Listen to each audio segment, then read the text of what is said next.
This is a review for Flash Rebirth. I reread this and decided to review it because I recently bought Dastardly Death of the Rogues, or Dastardly, whatever. I don't know why I said Dastardly. Shut up! And randomness.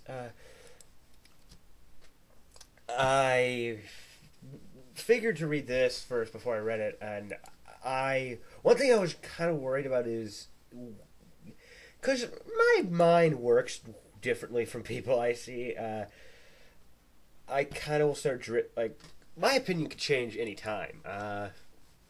If I say something like I'm like, oh, this is my favorite. In most cases, like I might change it a bit. Like, I don't like it as much as I used to, or I'm crazy. Why did I not like this? Like I tend to be like that, and this was something that has that kind of reaction from me. I I was really excited for this when it came out. This was one of the this was right like at the start of me kind of getting into well, I was a year into being into comics. And this was really anticipated by me. Like I am now, but back then I was like a mega Jeff Johns nut. I'm probably still a mega Jeff Johns nut, but I don't know. Back then I was just like he could do no wrong. I like nothing. I even thought like his Teen Titans was freaking epic. I'm like, oh, screw everything else. Like I thought like everything about it was perfect. And rereading some of certain volumes of Jeff Johns' Green Lantern, particularly the stuff that's in between Rebirth and Sinestro Corps, it's not great.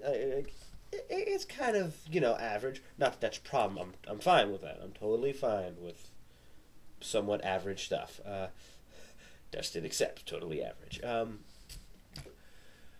But it's just that this book kind of was insane for me. And it's like that when I read it because when I reread something, I try and go in it fresh as I can. It's kind of I know it's kind of hard to read something because if you have a good memory of what you're reading, and it's kind of hard to analyze it properly. But luckily, my memory goes away like that, so I can reread this stuff and still kind of get that same amount of magic.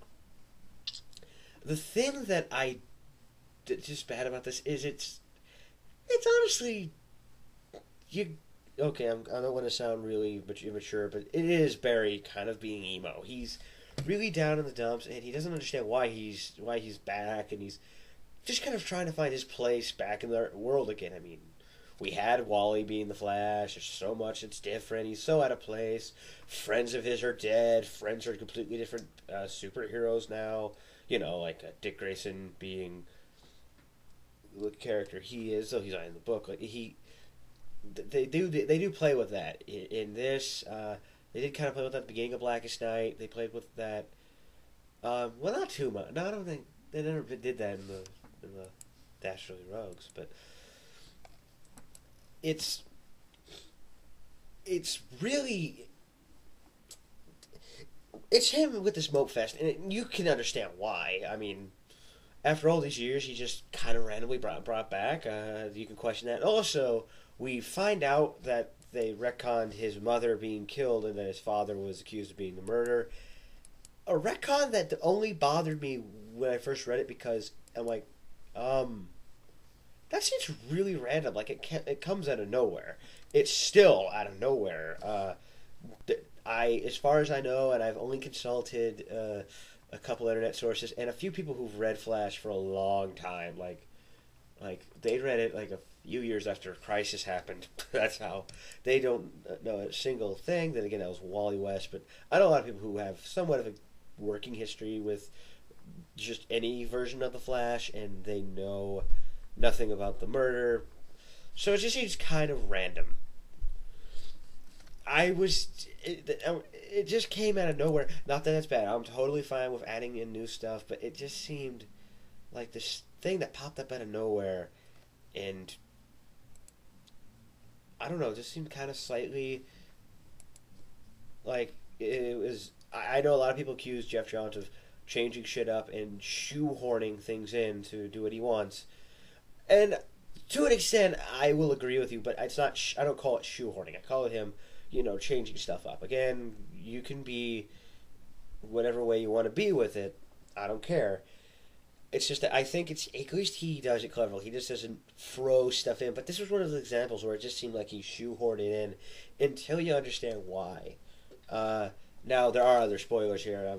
Or the murder thing probably indicated that, but there's a lot of big spoilers. When you find out the Reverse Flash is a big part of why this is all happening, the fact that he's gone back in time and he killed Barry's mother and accused his father, really altered time. I kind of feel like things are forgiven in my mind. Again, you could throw in a Deus Ex Machina term if you have to, but it makes sense because this happened before, and they show something like it happening because you plainly see Professor Zoom with his somewhat goofy-looking stick, which literally is just like a professor's pole for pointing at a chalkboard. There's no real significant reason for it. It's just, I'm going to have a stupid-looking staff. I do like this. This is a good example of, okay, let's kind of look at the Flash, just the Flash in general at the time. This was right when they got rid of Wally in Infinite Crisis, where Barry did show up for a brief second, and that book was canceled. Then they did the Bart Allen thing, and that wasn't doing well, so they had to end it and killed off Bart, who is in this. He comes back. I think he comes back in Final Crisis, Legion of Three Worlds, in case anyone's confused. And so they had Wally back, but then they had his kids, and that stuff's pretty bad. I've read most of it, actually. It is not worth going back for. A lot of people hated Wally's kids and just thought the book wasn't working out. And with Rebirth, we were promised, something that was worth loving the Flash again, at least a Flash, because again, the accused DC of kind of, shoving Wally over to the side. He has a role in Flash. I do wish he kind of had something more, because I have some respect for him. Not like the deep fanboy love I see a lot of people display, where they acted like his character got shanked, like whatever equivalent of being shanked. I'm like, okay, I get it. Like, he's not getting as much respect. That's kind of bad because he's a good character, but I don't find that distracting. I just gotta go with it. I read good stories, and Jeff Johns does a good story with Barry. He does a good story with Barry in the ongoing. And yes, I'm aware it's getting canceled if anyone points it out to me. At the time of this, they announced they're canceling it after issue 12. Which was stupid, which made me feel stupid after I bought the hardcover last night. Yes, I wasn't fully aware it was canceled until last night of this recording. But I do like this because in the end he fixes all those problems. He finds a way to make the kids bearable. The other reason the kids were annoying was because, well, A, they're kids, that's why, and also they just had the weirdest powers ever, and in that kind of run, I think one of the kids was dealing with accelerated aging. Also, the son wasn't a runner, he just had the ability to grow muscles. But, they fixed that through some really complicated speed force stuff, give her powers, and she becomes a new Impulse. And again, not much has come from that. They've had a lot of plans with the Flash. Back when they were doing the co-features, they were going to have a Wally West co-feature with the Flash book. That got scrapped. There was supposed to be a Kid Flash ongoing. That got scrapped. And with Flashpoint, who knows where the Flash kind of staple could go. I like this because, in the end, he fixes things. He makes everything better in the end.